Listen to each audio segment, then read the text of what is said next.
बिस्मिल्लाहिर्रहमानिर्रहीम। News time के साथ मैं हूं बिशारत राजा और आप देख रहे हैं ऑनलाइन डिजिटल टीवी ऑफिशियल। नाज़रीन, दो अहम इश्यूज़ पर आज आपसे डिस्कस करेंगे। एक तो जो इमरान खान की पारसाई के हवाले से, एक सादिक और अमीन के हवाले से ये कहा जा रहा है कि वो उन्होंने बड़ा अपने दौरे हुकूमत में करप्शन नहीं की, और दूसरा जो इस वक्त मुस्लिम लीग नून के हवाले से ये बात ज़ुबान ज़द आम है कि मुस्लिम लीग नून से शीन की कुछ निकलने की आवाज़ें हो रही हैं। पहले तो मुझे ये एक बात याद आ रही है कि इब्न निशा ने लिखा है कि औरंगज़ेब आलमगीर के हवाले से कि औरंगज़ेब आलमगीर इतने पारसा थे कि उन्होंने अपनी पारसाई के लिए ना उन्होंने नमाज छोड़ी और ना कोई अपना भाई छोड़ा। तो ये बात मुझे इसलिए याद आ रही है कि इमरान खान जब इक़्तिदार में आए तो एक डंडोरा पिटा गया कि इमरान खान सादिक और अमीन हैं। हमारी अदालतों ने, सुप्रीम कोर्ट ने भी उन्हें सादिक और अमीन कहा था। सुप्रीम कोर्ट के चीफ जस्टिस उस वक्त साकिब निसार थे, और वहाँ पर उन्होंने एक फ़ैसला एक ऐसा भी दिया था जिसमें जहांगीर तरीन की न्यायालय के हवाले से भी और साकिब निसार का जो दौर गुजरा है वो किस तरह कंट्रोवर्शियल दौर गुजरा है वो सबके सामने, उसमें जाने की ज़रूरत नहीं है। तो इमरान खान ने जो 4 साल जो हुकूमत में रहे, इसमें उन्होंने क्या करप्शन की, बाज़ाहिर तो वो बड़े पासा नज़र आ रहे थे। औरंगज़ेब आलमगीर की तरह कहते हैं कि औरंगज़ेब आलमगीर वो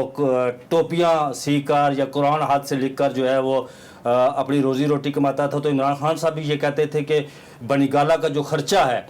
वो मैं बड़ी मुश्किल से बर्दाश्त करता हूँ। लेकिन ये बातें सिर्फ बाज़ाहिर थी और हक़ाइक़ कुछ और थे जो आज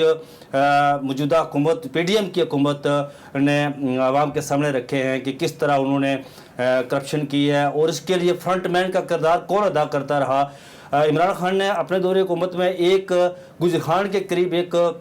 स्पिरिचुअल यूनिवर्सिटी, रूहानियत के हवाले से एक यूनिवर्सिटी भी उन्होंने कायम करने का ऐलान किया था, बनाने का ऐलान किया था। ये बातें भी ज़ुबान ज़द आम हैं कि उस यूनिवर्सिटी की ज़मीन किसने दी थी, उस यूनिवर्सिटी का जो वो कहाँ से मंजूर हुई और उसमें करप्शन कितनी गई, किक बैक्स कितना हासिल किया गया उस यूनिवर्सिटी में, ये बातें भी खुलने वाली हैं। और इमरान खान के ये इक़्तिदार में रहे तो उन्होंने जो एक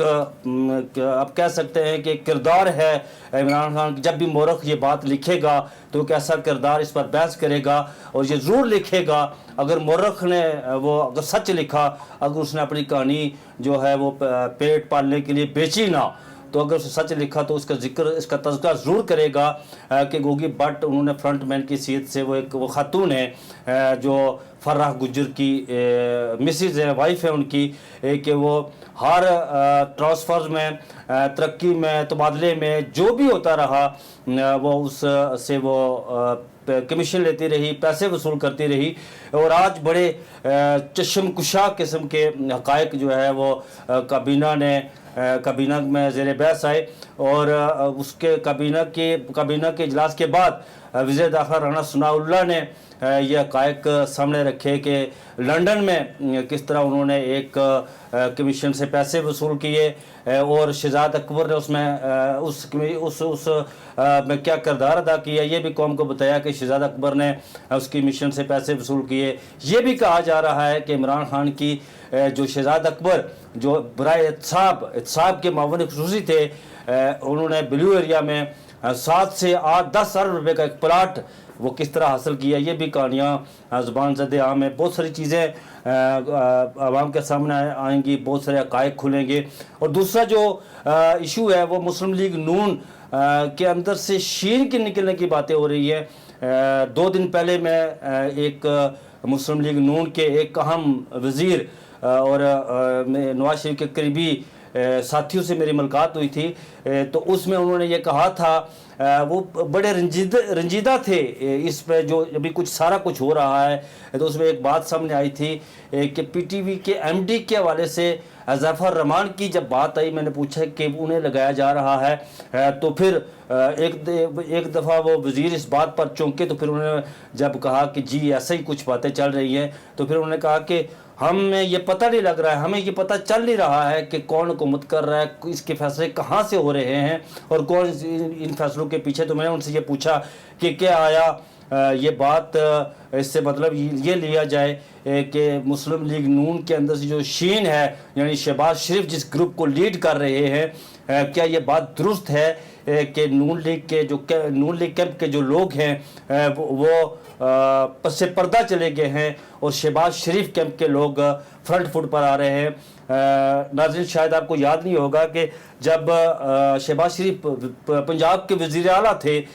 تو شہباز سپیڈ کا نام یہ حذیفہ الرحمان نے انہیں دیا تھا۔ ایک دفعہ وہ چائنا کے ٹور پر گئے تھے اور حذیفہ الرحمان جن کا تعلق ساؤتھ پنجاب سے ہے وہ ان کے ساتھ چائنا کے ٹور پر تھے، تو واپسی پر آ کر انہوں نے کالم لکھا تھا شہباز سپیڈ کے حوالے سے، تو اس پر یہ ان کا نام پڑ گیا تھا۔ تو یہ کہا جا رہا ہے کہ حذیفہ الرحمان نے شہباز شریف سے یہ کہا ہے کہ مجھے M D P T V لگایا جائے۔ اس کے علاوہ سلیم صافی کے حوالے سے بھی یہ خبریں آ رہی ہیں کہ گورنر کے پی کے لیے ان کا نام شارٹ لسٹ کیا گیا ہے، لیکن ممکن ہے اس میں کچھ ایسے اعتراضات آئے ہیں کہ وہ گورنر کے پی کے نہ لگے۔ بہرحال انہوں نے اپنے چھوٹے بھائی رشید صافی جن کا تجربہ میں نے کبھی نہیں پڑھا کہیں کہ وہ کہاں کام کرتے رہے، مجھے بھی اسلام آباد یہاں پر رپورٹنگ کرتے ہوئے 15 سال ہو گئے، لیکن میں نے نہیں دیکھا انہیں کہ ان کی رپورٹنگ کہیں کسی اخبار میں یا کہیں جگہ، تو وہ کہیں ان کا اپنا ہے، لیکن وہ بھی ایک جب یہاں آئے تو ان کے بھی حوالے سے ایک کہانی ہے۔ تو جو نون لیگ کے لوگ ہیں، میاں محمد نواز شریف کے جو قریب ترین لوگ ہیں، یہ بھی کہا جا رہا ہے انہوں نے اپنے تحفظات میاں محمد نواز شریف صاحب تک پہنچائے ہیں کہ شہباز شریف صاحب جو ہے وہ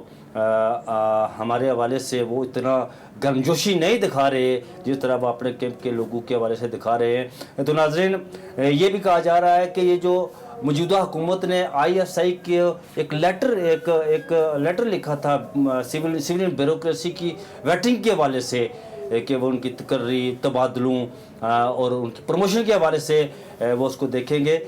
جب میں نے یہ بات پوچھی تھی مسلم لیگ نون کے میاں محمد نواز شریف کے قریبی ساتھیوں سے، تو ان کا یہ کہنا تھا کہ اس فیصلے میں نواز شریف کو بائی پاس کیا گیا، انہیں اس سے آگاہ نہیں کیا گیا۔ تو ناظرین، مسلم لیگ نون کے اندر بھی اس وقت دو دھڑے کام کر رہے ہیں اور یہ ایک لاوا پک رہا ہے جو کسی بھی وقت پھٹ سکتا ہے۔ اگر یہ حکومت چلتی رہی، مجھے لگ نہیں رہا کہ یہ حکومت اپنا وقت پورا کرے گی، اگر یہ چلتی رہی تو نون لیگ کے جو لوگ ہیں، نواز شریف کے قریبی ساتھی ہیں، وہ ممکن ہے کہ وہ وزارتوں سے بھی استعفیٰ دے دیں اور وہ کام جاری نہ رکھ سکیں اور شہباز شریف صاحب سے وہ معذرت کر لیں۔